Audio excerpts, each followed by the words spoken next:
हुकूमत की मजबूरी से हम बखूबी वाकिफ़ हैं, लेकिन ऐसे में जो महराज मलिक की कानूनी लड़ाई होगी तो उसमें क्या रोल रहेगा? कोई मैंने उनके वालिद साहब से मुलाकात की, बैठा, मैंने उनसे बात की और मैंने उनको यकीन दिलाया कि हमारे तरफ से जो भी मदद चाहिए होगी हम देने के लिए तैयार हैं। मेरा उनकी पार्टी को ये मशवरा होगा कि देखिए ना, PSA कानून इस मुल्क में और कहीं लागू नहीं है।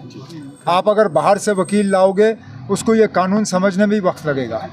हम मदद करने के लिए तैयार हैं। मैंने कुछ वकीलों से बात की है, वो वकील जो हैं इनका केस लड़ने के लिए तैयार हैं। बेहतर है कि वो किसी ऐसे वकील को यहाँ पे लगाएं जिसको PSA केस लड़ने की आदत है, जो इस कानून को जानता है। मुझे खुद PSA के ख़िलाफ़ लड़ना पड़ा। 2020 में जब मेरे खिलाफ़ PSA लगा तो मैंने यहाँ से एक अच्छा वकील करके सुप्रीम कोर्ट में वो लड़ाई लड़ी। मेरा मशवरा आम आदमी पार्टी को और उनके साथियों को यही होगा कि बाहर से कोई बड़ा वकील मत लाइए, आप यहीं से वकील ले लीजिए जिसको PSA का कानून जो है जो जानता हो। और इसमें अगर हमारी मदद की ज़रूरत होगी, मैंने महराज मलिक साहब के वालिद को कहा है कि हमारे तरफ से जो भी मदद होगी हम देने के लिए तैयार हैं। आप लोग सवाल ऐसे पूछते हो जैसे कि संजय सिंह साहब झूठ बोल रहे हैं। ये उनका क्लेम नहीं है, ये हकीकत है।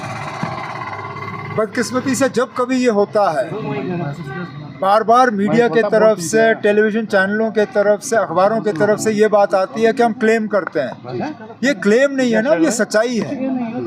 13 जुलाई को हमने क्लेम नहीं किया था कि हमें बंद किया गया था, हमें बंद रखा गया था।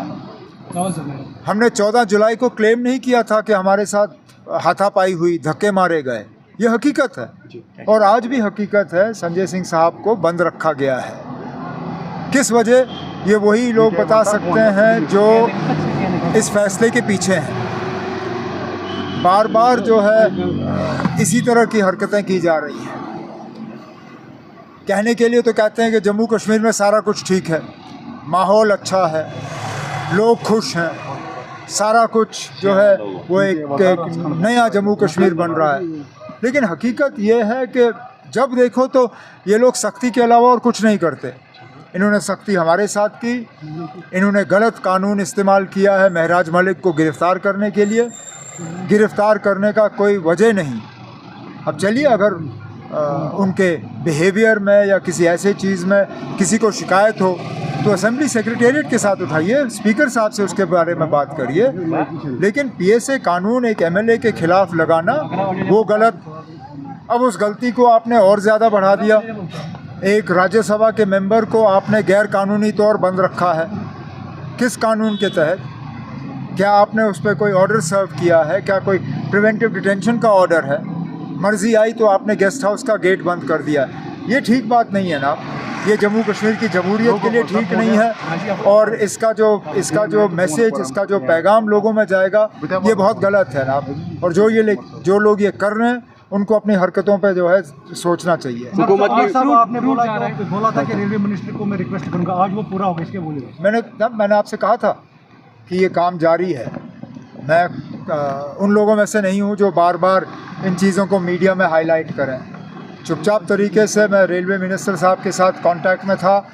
रेलवे डिपार्टमेंट के साथ मेरे सेक्रेटेरिएट के अफसर जो हैं वो लगातार कांटेक्ट बनाए रखे हुए थे। एग्रीकल्चर प्रोडक्शन डिपार्टमेंट और ग्रोअर्स के तालमेल के साथ आज ये मुमकिन हुआ कि 2 रेक जो हैं उनको कार्गो के लिए इस्तेमाल किया जा रहा है। ये आज हमारी मजबूरी बनी है, लेकिन आगे जाके मैं तो यही चाहूँगा कि एक रेगुलर फीचर बने। जिन लोगों को बाय रोड अपना सामान भेजना होगा वो बाय रोड भेजें, लेकिन हम तो चाहेंगे कि स्पेशल कार्गो ट्रेन जो हैं वो लगातार यहाँ से चलें, जिनमें रेफ्रिजरेटेड कंटेनर्स हों, जिसमें कि हमारा मेवा जा सके और जो ज़रूरत की चीज़ें हमें जम्मू कश्मीर से बाहर जो हमें लाना होगा वो हम ट्रेन के ज़रिए लाएं।